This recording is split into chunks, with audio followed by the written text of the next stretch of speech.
You're listening to the Identity at the Center podcast. This is the show that talks about identity and access management and making sure you know who has access to what. Let's get started.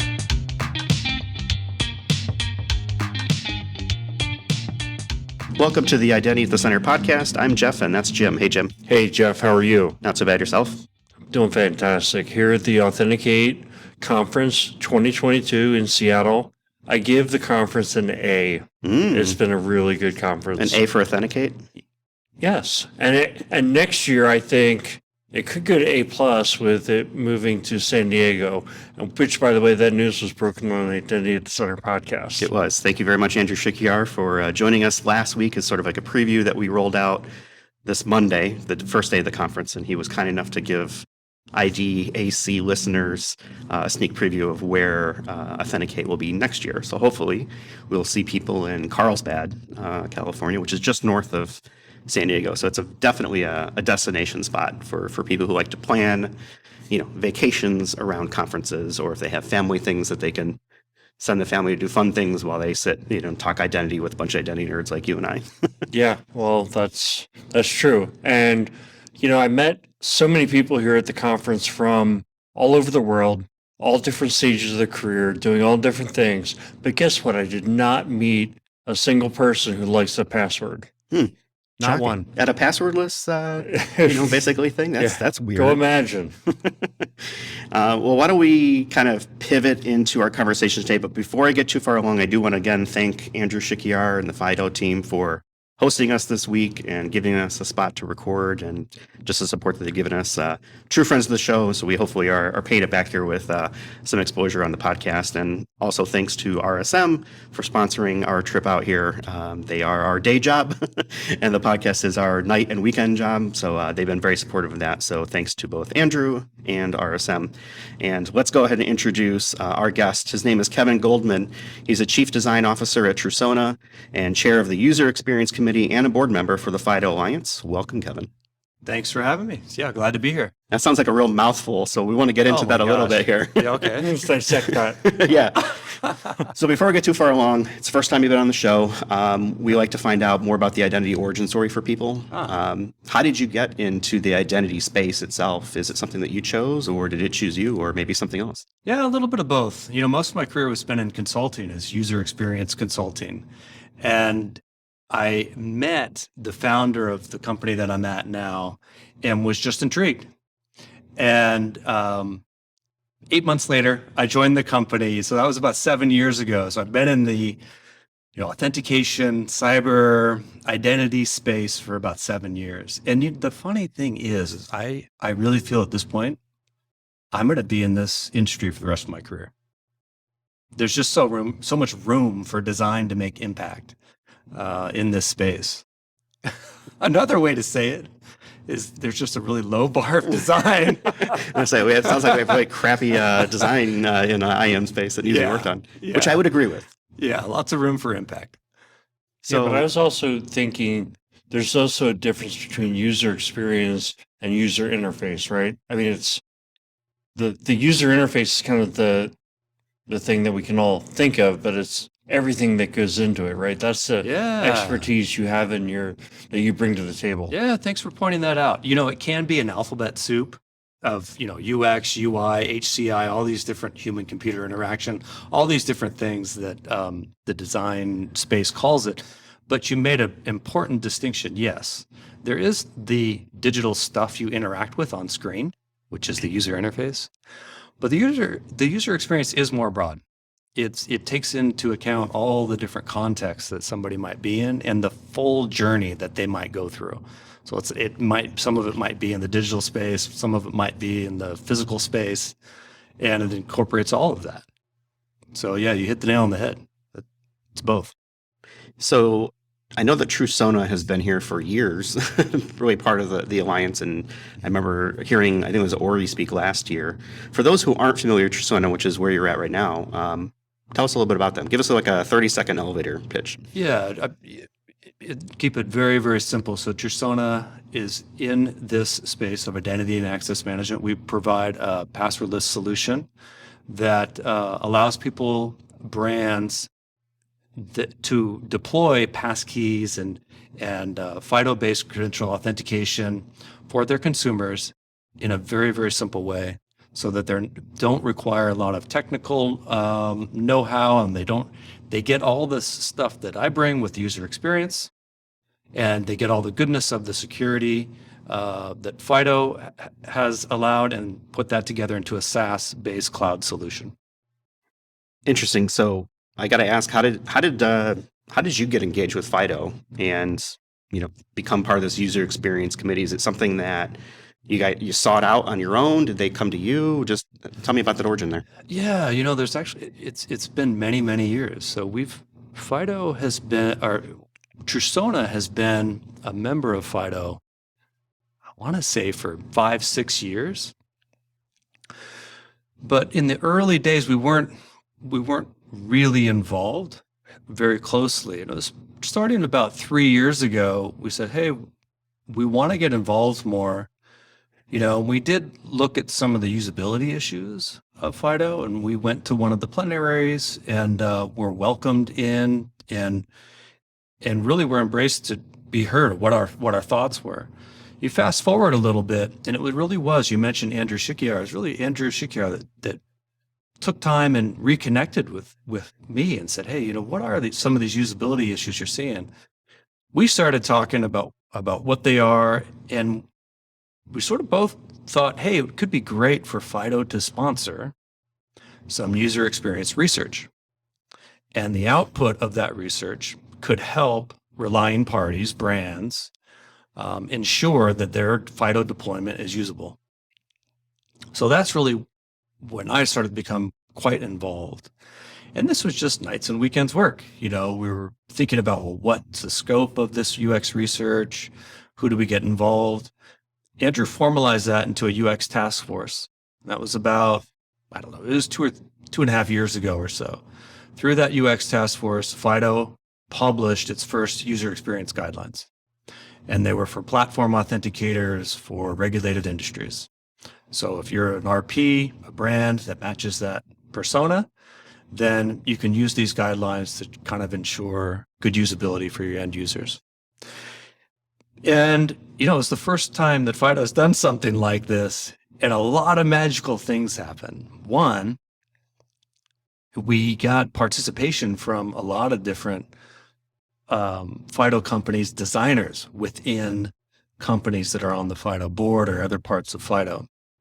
And it was a really diverse group, global. So designers from around the world that were giving their expertise to help create this research for the first time.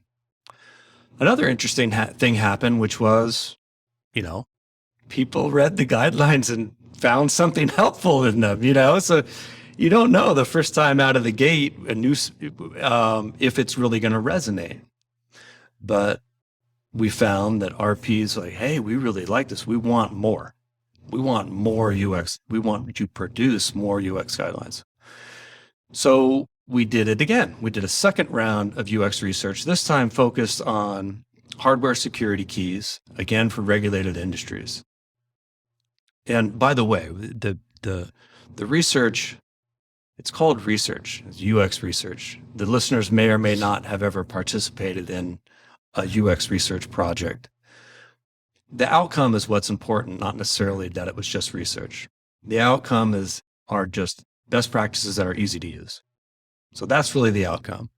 If you don't have UX designers on your team, you're a project manager, you're an engineer, you're an IT admin, and you're looking for UX guidance, you might not have those people on your team. You can go to these guidelines and get some good advice. We published that second set of UX guidelines at Identiverse just a few months ago. And a couple other things happened. Late last year, I became a board member of FIDO Alliance, and then really worked with the board to figure out how do we do more around UX at FIDO. And we looked at a lot of different ways to fit in with the governance structure of FIDO. Ultimately, we created a UX committee. So that committee now has, the numbers grew significantly this week. we added maybe 6 or 7 people, but I think it's about 28 people now that are part of the UX committee that are providing their expertise to create more and more of this content that people are saying they find helpful. And that committee's been established about 6 months. We had some big goals for this year, 3 big goals. And one of those was launched just a few days ago here at Authenticate. We created a FIDO Alliance design system. So if you're not a designer, if you're not a product manager, you might not know what a design system is, but there really are the essential building blocks of a user experience. Most companies have design systems already. The problem is there's a big gap. They don't have design system components for authentication, for passwordless authentication and FIDO authentication. They have design system components for username and password, but not for the passwordless. So stop right there. So you said Yes. user design components. What is that? So a component could be as simple as a button or an input field or a piece of copy text that's a sentence long that describes what an experience might be, this new passwordless experience.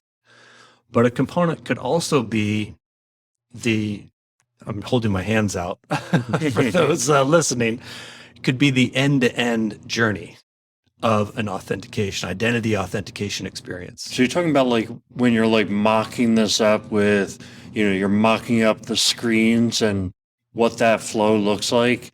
Is it that their shortcomings, their tool has been created and doesn't even understand a world where FIDO exists? It's just username, password, and a submit button. Yes. It's funny. The person who was on day one keynote from Google was talking about Eric Schmidt introduced this idea that we're going to have a page with just the username and then put the password on the second page, and people freaked out. And I was thinking of the exact same thing. It's like you just broke the system, right? Yeah. For what people are used to. Yeah. I actually wanted to ask you a question. I hope it's a good question. But it's around, the idea around user experience. So when I think of FIDO and FIDO 2, traditionally, like the first thing that came to my mind was security, right? Mm-hmm. Getting away from the password. Yeah, that password sucks, but the password sucks because it's so insecure. But there's also, of course, the user experience component to that, which, in some ways drives the lack of security around the password, right? Is that the user experience is so hard that people take shortcuts, et cetera, et cetera. But still, so that take that in context, because I think user experience was like a major focus this week, but I don't know that it's always been as strong of a focus as it is now. And then I had this other realization or sense that when you're sitting in these conferences, like we're right in the middle. Like FIDO's come now 10 years. FIDO Alliance has been around for 10 years. And, we're probably like halfway through the journey. It's like the password is still ubiquitous, but you feel like it's almost at the inflection point when you start hearing about these major rollouts. And it's got a ways to go. So that was my realization. So now here's my question is, where are we at in terms of the user experience? Are we also halfway in terms of taking this concept that the user experience is just as important as security? Are we halfway? Or are we just in the kind of the early infancy of that? And, it's still yet to reach its inflection point. And I'm also doing a bunch of arm movements that nobody's seeing. Hard to quantify if we're 50% but it's similar to that. In some ways design's never done, so it's always going to be iterated upon and improved. But there is a growing awareness in the UX and design community around the importance of security and privacy, and that there are other authentication modalities available. I think that's just a big step too. just that there is an alternative for the people that are designing these systems. What you mentioned early in as you were describing the question, you were mentioning the relationship between usability and security, and they actually affect each other. So there's a very, very well known and very well respected person in the UX community. His name is Jared Spool, and he coined what he says is if it's not usable, it's not secure. And he does a very long talk on this, a 60, 90-minute talk. In fact, Trusona hired him one year to talk at our summit. But it goes like this. If you have a security experience that's hard to use, regular people will find ways to work around that security. They just will, in ways that you would not imagine. So when you work around the security, it just makes the system less secure. So there's a symbiotic relationship between usability and security. And I think that's becoming more well understood.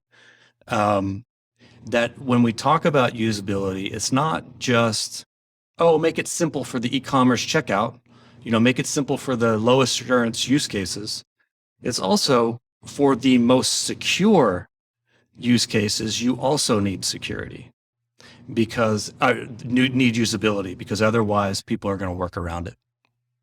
The way that I've always heard it described to me that always made sense in my feeble brain is you've got a river, which is the security, or it is the people. I haven't heard this one. So and you drop a rock in the middle of it. And if it's bad security, the river just flows around it. So you need to design it in a way that people can't flow around that rock, whatever that gate is, right? Whatever that checkpoint is that you want to pass people through. And I always thought that always made sense to me. But it's clear. A turnstile in the desert is how I've heard it called. That's another good one. Yeah, exactly. Or like, you see the images where it's like, the gate is here and but it's just like a patch of grass. Around the gate. Right? You just walk around the gate. Yeah. And that usability is a direct impact onto how secure a system is because people will find ways around it. I am guilty of that myself. I will look for ways to make my life easier. And if that means that I'm circumventing security, my non-security persona will go ahead and do it. Yeah. I'm taking a risk in doing that. And I feel like, maybe that's a good risk. Maybe it's not a good risk. Not saying that I'm doing that in a particular circumstance, but people will find a way to make their life easier. And if security puts these onerous burdens on top of people, they will find a way around it, or they just won't use it. I'll give you a real pragmatic example. The idioms are awesome. The river and the rock and the turnstile. So in the context of a hotel, or not a hotel, but a hospital, HIPAA laws, privacy, a lot of secure data. There's a system where it will log you out of the system if they don't see mouse movements, activity on that machine within 90 seconds. So it's a well-documented case where the staff, from like 9 p.m. until 5 a.m., had somebody whose job it was to not wake up, but not let that computer fall asleep. And even if they weren't using it, would constantly keep that machine open because it was so difficult to log into that machine with the multi-factor authentication that they use. They would rather have somebody dedicated to walk over to it and make sure that they tap the mouse. Push the mouse off. Every minute, or every couple minutes to make sure that it didn't fall asleep. Now, did that make the system less secure? Probably, because anybody walking by that computer can be that admin on that computer. It's clear they didn't watch The Simpsons and see the opening intro where they have the what they call it, the little water thing with like the the beak that presses the keys for Homer when he's doing that would have been good. The automation, right? Could have, yeah. So what I've also had some hallway conversations this week, and I found myself talking about my dad, because I think we as security people are like, oh yeah, you just pop open an authenticator and boom, you're on your way. And I think about my dad or people like him who, they're probably just getting caught up to how getting a one-time password over SMS works. And they're like, it's ubiquitous now. I know that's where we have to get, but I also thought to myself about how differently some of the authenticators work from a user experience perspective. So for example, the Microsoft Authenticator might do something where it says, I'm going to pop up a number, then you're going to get an authenticator message to your phone and just say what number you see, or you pick a number from a list. The Google Authenticator doesn't work that way. So what I got to wondering was, is part of what you're driving with this UX committee, and maybe we can talk about the UX committee a little bit and what your goals are, is it to try to get some ubiquity there? Because I feel like ubiquity is what's going to make or break the success of more advanced authentication. It's like when people can kind of get it and do it, and it's simple and they understand it because they do it all the time. But I can never see my dad downloading the Google Authenticator and scanning a QR code. It's just like he probably only does the stuff on the computer when he has to do it. Mm-hmm.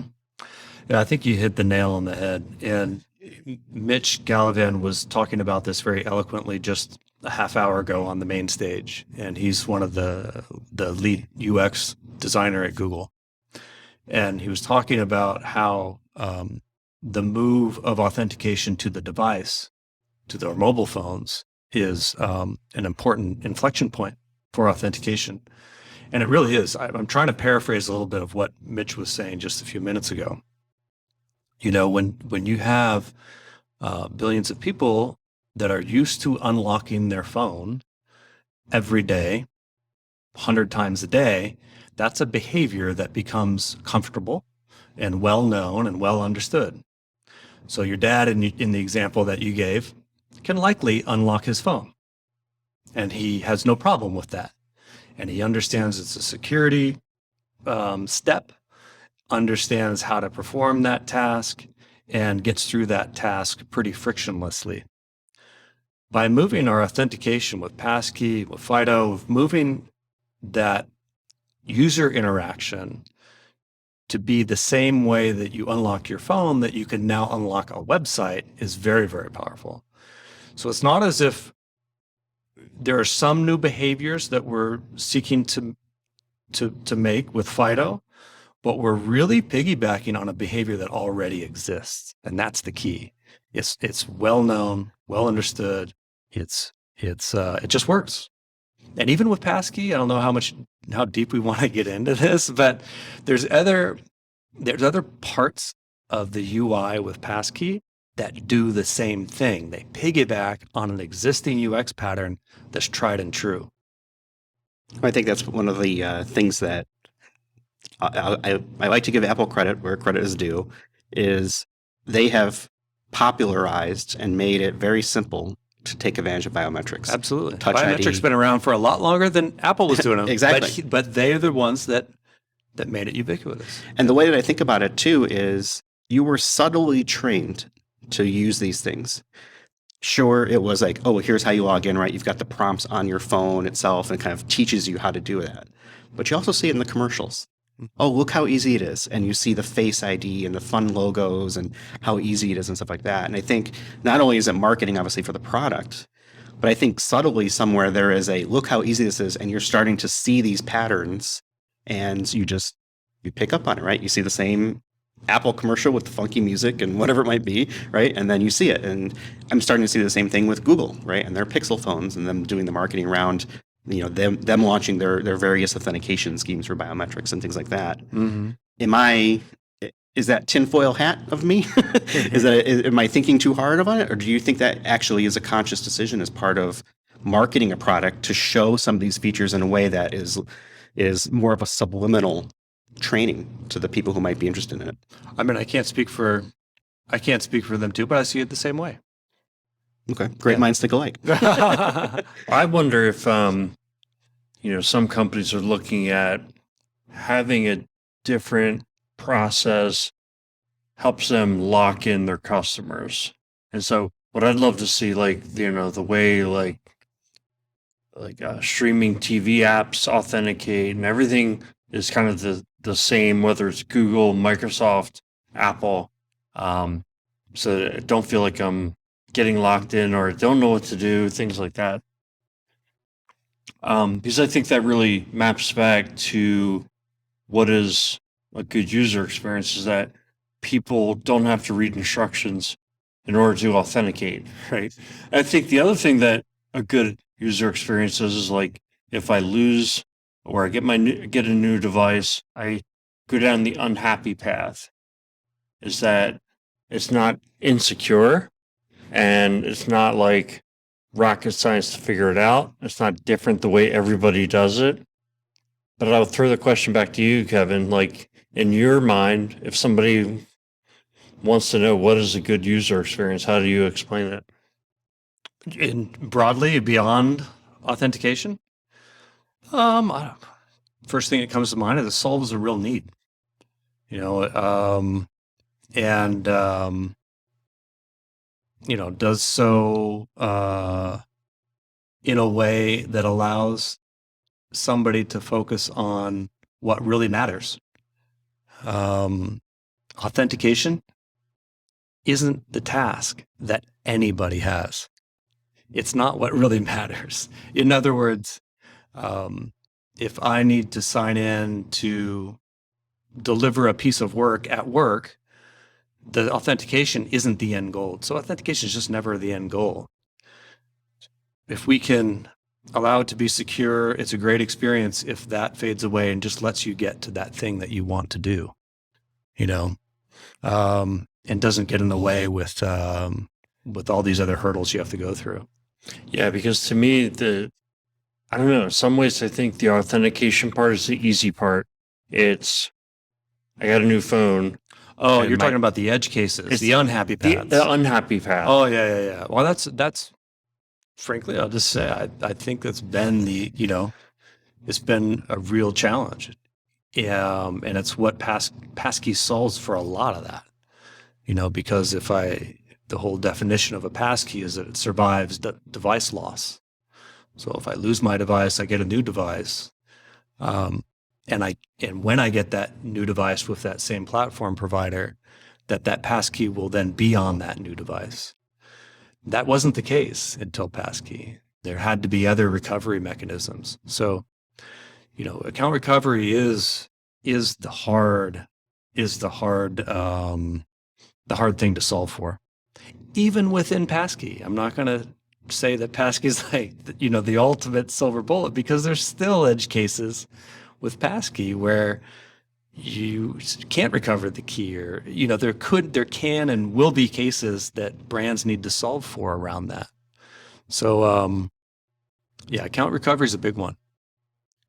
I finally wanted to ask, did we cover pretty much what you covered in your sessions during the conference? And then were you sitting through other sessions, and did you either hear anything that challenged your way of thinking, or that, was great, confirmed your way of thinking, or was there new education out there that you picked up? A lot. And I'll just answer the latter question first, which is, in an in-person conference like this, the meetings after the meeting is where I've learned the most. So it has literally been in the lunchroom, at lunch, and hearing a conversation and saying, is it okay if I listen in? And that's where I've learned some of the most important, pieces of advice that I'll take back, to my work next week. And in some of those larger keynote speaking tracks, I've learned a lot there as well. One thing we didn't talk about that I do want to let your audience know about is another thing that we launched is the FIDO design system. I might have mentioned it. There were several UX talks. One of them at Authenticate this year was launching of the FIDO Alliance design system. You can find it. I'll just tell you where you get it. FIDOalliance.org/design-system. So there was a whole presentation on it. We had about a dozen designers, accessibility specialists, UX researchers from around the world that helped put that together. If you're in the authentication space, you're creating new experiences, around authentication, to go check that out.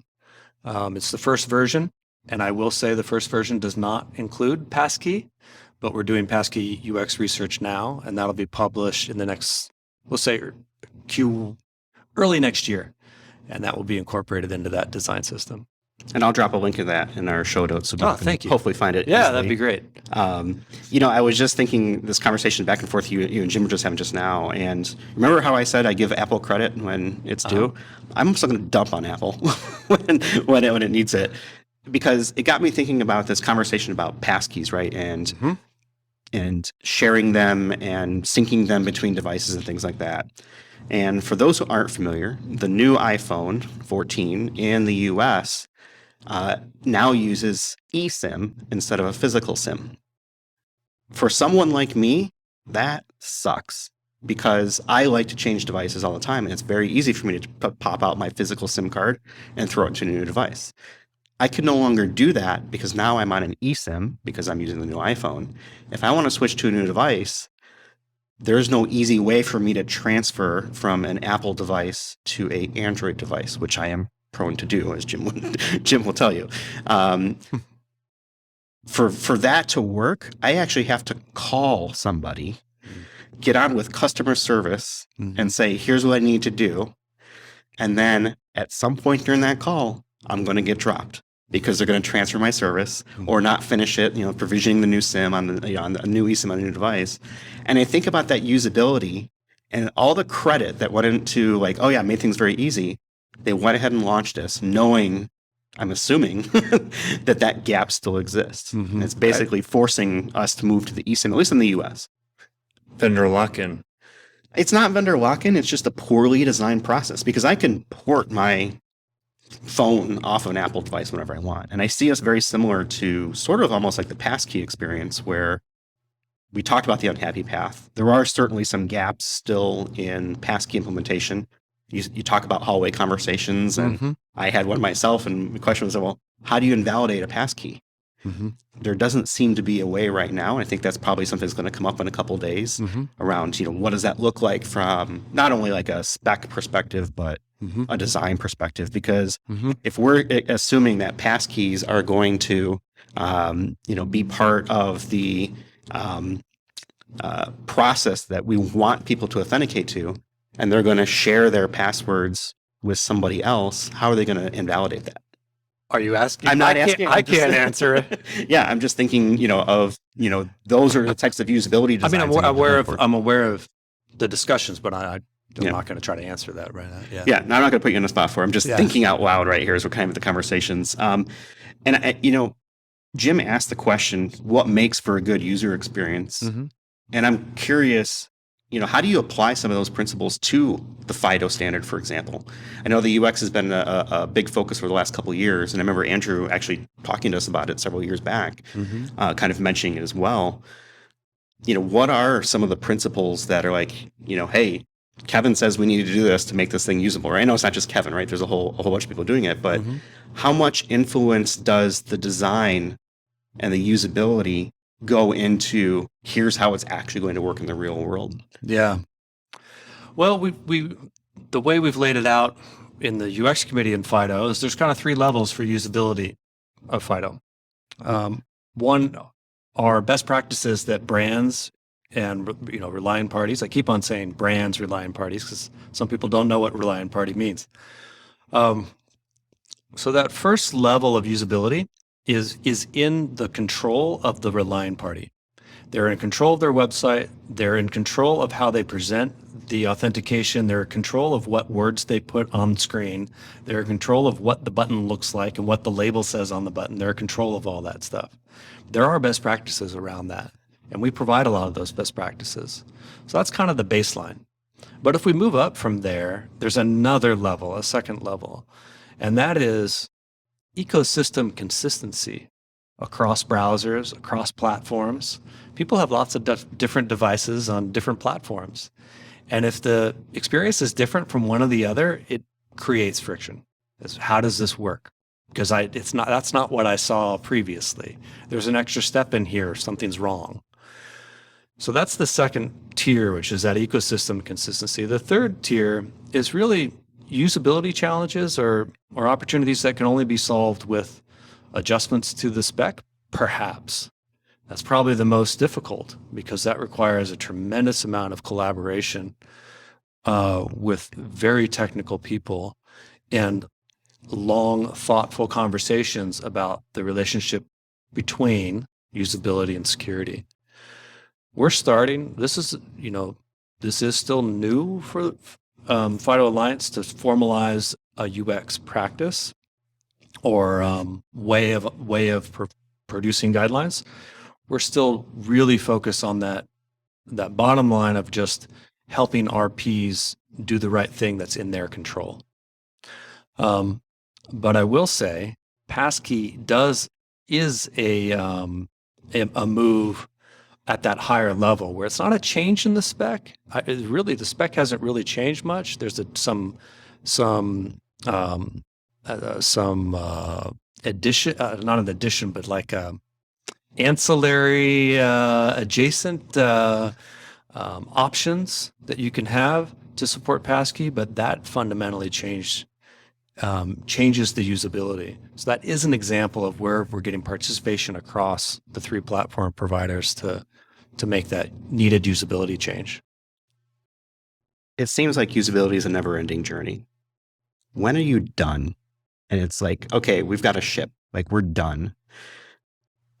Yeah, it's too hard to answer. There really isn't. There's no single way to answer that because it all depends on the context of what the use case is, the unique business environment that you're in. But I think the bigger point is that it's not ever done and that you have to iterate. There's one other point I didn't necessarily get back to, your prior question, what makes a great user experience? There is something else to consider that's being more and more spoken about and accounted for in FIDO, and that's accessibility. So accessibility, making sure that the best practices that we provide and even the implementation of these technologies like passkey, making sure that they're accessible. The platform providers, I would say, do the best job at that. As a designer who's been doing this for a long, long time, if you can base a lot of your UX, UI framework on what the platform provides, then you're likely to get the best accessibility out of that platform. Meaning people who have low vision can use the system. People who are blind can use the system. People who have cognitive disabilities can use the system. So that accessibility component goes hand in glove with usability. That's a fantastic point. No, that was the question I was going to ask. Is like, what do you mean about accessibility? And I remember working on some design documents for, government websites and like what they have to go through to be, ADA compliant. It's a tremendous amount of work, and it'd be nice if you could just plug into something that makes your experience compliant, whatever that is, your app or things like that. And like you said, I guess the answer is if you can leverage something off of the platform, that's the way to go. It really is. It does take a lot of work. And we're in a new industry. Tech in general is still just new compared to other industries. And we're learning how to build accessibility in from day one. Ultimately, if you make a digital product accessible, you're helping everybody. It does help everybody. The same thing in the physical space. It's ADA law that you have, a ramp to be able to get into a public facility. That's people in wheelchairs, etc. It's accessible, right? But it also helps the person pushing a baby stroller. It helps everybody. And the same thing applies to the digital space. There's many examples where you design for accessibility, it makes it more usable for everybody. And I should give credit to where it's due within the UX committee. There's a woman from VMware, Joyce Ashita, that is an accessibility specialist that has really contributed so much to FIDO and to the UX guidelines around accessibility. So I have one final question before we start to wrap things up, and that is how much, so we're moving towards standardization and specs and things like that, where we're trying to be consistent with things. Mm-hmm. At what point does I guess the question is the user experience secret sauce for a product, right? If we're in this space where it's like, oh yeah, everybody's using passkeys, what's the differentiator to have 40 different companies that provide passkeys? Is it the user experience? Or is the user experience something that does get contributed to sort of like the public domain? And hey, we were adopting this style of button or image or whatever it may be. I'm just curious from my own personal perspective. It's a really nuanced question that you ask, because if you're asking it of me, I work for a vendor in this space. And so, it's very relevant. Yet this same vendor is producing all these guidelines that are just available for free. So there's so much room to add value as a vendor in this ecosystem. And it's just a matter of deeply empathizing with the needs of brands that are seeking to deploy them. So we've been mainly talking about the end user experience, but there's also the developer experience, and there's all kinds of there's the legal team's experience. There's the CFO's experience of show me the numbers, show me the data. I want to see the data. How is this new you said this new authentication was going to affect my bottom line. How is it going to? I want to see the numbers. So there's all kinds of ways in which you can build value, even if the end user experience has some good codified best practices. Yeah, the reason I bring it up is because I think Jim earlier was describing, here's how Microsoft does their authenticator app. Google does it a different way, right? Apple does it Authy, LastPass. It seems like everybody has just a slightly different version Yeah. of sort of doing the same thing. And if we're looking to make it easy, it would seem to me like having a same process and having something else be the differentiator would make more sense. Yeah. And so you're seeing that in the space. Some of the free apps and tools, probably over time not be needed. And there'll be other areas where we have to innovate. It's interesting. I'm really interested to see where the password manager companies go. Yeah, I was having a conversation about that too, and I think it's interesting where those are positioning, but that is a conversation for a separate time. I want to start to wrap things up because I know that you're a busy guy. You literally stepped off of the stage and into our room to do this, so we really appreciate it. You probably want to give your voice a break. But before we go, I was doing some OSINT and noticed something that is unique, I think, to any of the guests that we've ever had on the show. And that is, it appears to me that you are quite the bladesmith. Am I, in fact, correct on that? You are, well, I wouldn't say quite, but I do make knives, yes. Okay. Yes. So tell me about this, because I'm fascinated about, we like to end the show on a lighter note and sort of get out from, the depth of identity. And I thought this was really interesting. I mean, I was kind of looking at some of the stuff that was out there. And I was like, wow, this is really cool stuff. And I'm like, how did you get into this? Like, what's the deal, man? Yeah, well, here's the deal. So I don't know, it's probably 5-6 years ago. Jim, you mentioned it earlier. So Fortune Fire, a show on History Channel. If you haven't seen it, go check it out. You'll love it. But I don't know, I'm the type of guy, like, if I see something that looks interesting, like, I want to learn how to do it, It's like go travel to Italy and have all this gelato. It's like when I get home, I want to learn how to make gelato, not just buy it. So I wanted to learn how to make these knives myself. And it's been quite a journey. But most of my hobby, I've spent so much time in front of the fragile glowing screen, is what I like to call it, that I just like my hobbies to be away from the fragile glowing screen. So to work with metal that's up at 2200 degrees and be hitting it with the hammer, that's away from the fragile glowing screen. It's a lot of fun. There's craft, there's like metal work, obviously, but there's woodworking, there's all sorts of metallurgy and science, and how the different steels behave. There's a tremendous amount to that. And then we like to cook. So I like to cook with my two boys. My 11-year-old, he loves to cook. So every couple of weeks, once a month, I have a new knife. It's like, here, Hudson, here's the knife. Be very careful with it because it's extraordinarily sharp. And then we like to cook with them. Yeah, the Fortune Fire, what I really like is it's got like a historical angle to it, right? does. So Yeah. the project that they give is usually, hey, this was from the Ming Dynasty and it was a special kind of, and there's, what's the difference between a sword and a knife? There's probably a very technical definition. I don't know.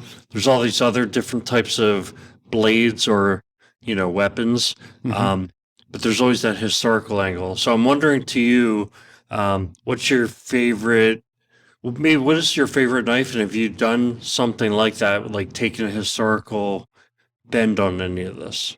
Well, I'm only on my maybe 12th knife. So it's not, I haven't done dozens or hundreds of them. I am making a sword. I'm on my third sword because my son asked me for if I could make him a katana for his 13th birthday. What kind of sword? Katana is a Japanese sword. It's like a Japanese sword, right? Yeah.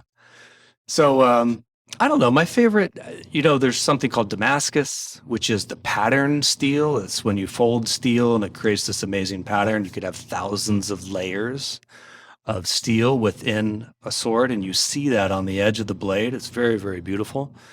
And I've done some of that, integrating copper in it and stuff. But the thing that I really have enjoyed is it's called mono steel. So a single steel, but doing a differential. This is going to get really nerdy quickly. I love it. Keep going. But you do a differential heat treat on the knife to produce what's called a hamon. And it is a line that you see on the blade. And that line separates the hardened steel from the more softer steel.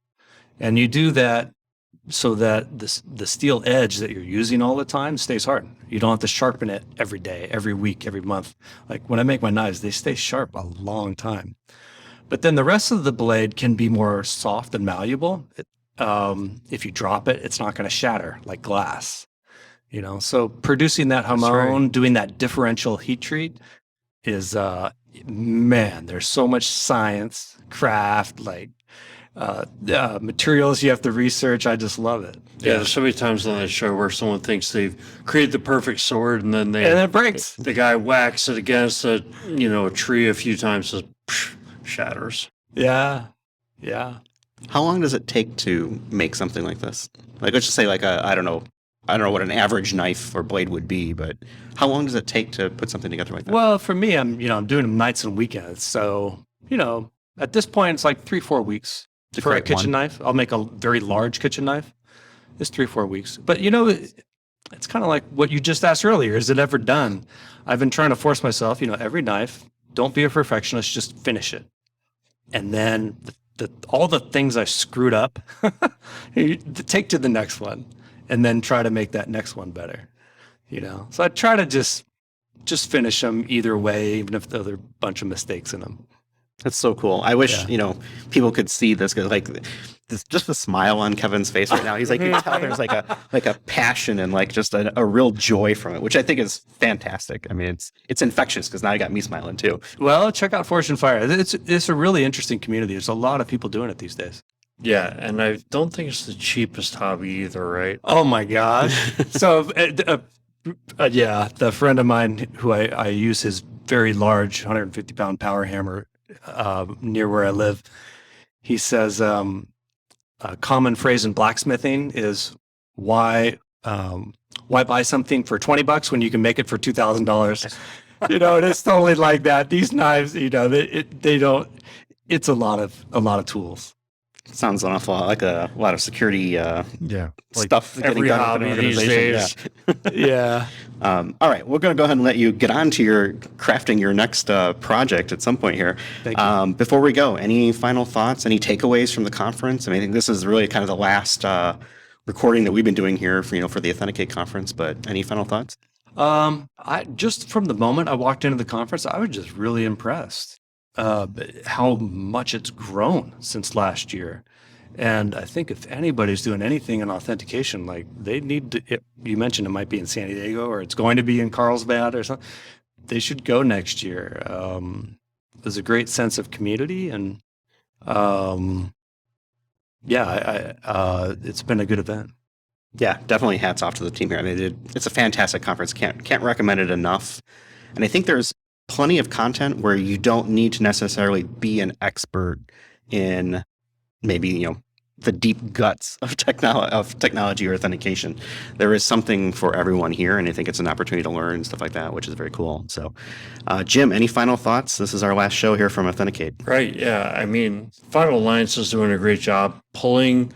I think the organization FIDO Alliance taking the FIDO 2 standard and shepherding it through. I think it's like the perfect combination, because I think FIDO 2 is something different than the FIDO Alliance, right? But the FIDO Alliance is so important because it's having conferences like this and running the member plenary and, taking this, we've been dogging on the password forever, right? I mean, we pulled that one article, Bill Gates said the password's going away like overnight, and that was like 15 years ago or something. And FIDO Alliance didn't even exist at that point. So how's it going to get there? This is going to be the main driver, I think. So I love what is being done here. I guess just more. Keep moving the ball. Yeah, keep moving, and hopefully, keep driving adoption in organizations, things like that. It'll get there over time. So we'll go ahead and leave it for this one. I'll have links in our show notes to Kevin, to Trusona, to the design system document or webpage you were referring to. I found it here while we were talking. And then for us, you can find us on the web. We're at identityatthecenter.com. We're on Twitter at IDAC Podcasts. And special thanks to the FIDO team, and again for RSM for sponsoring our coverage here. And we'll go ahead and leave it for this week, and we'll talk with everyone in the next one. Thanks for listening to the Identity at the Center podcast. If you like what you heard, don't forget to subscribe and visit us on the web at identityatthecenter.com.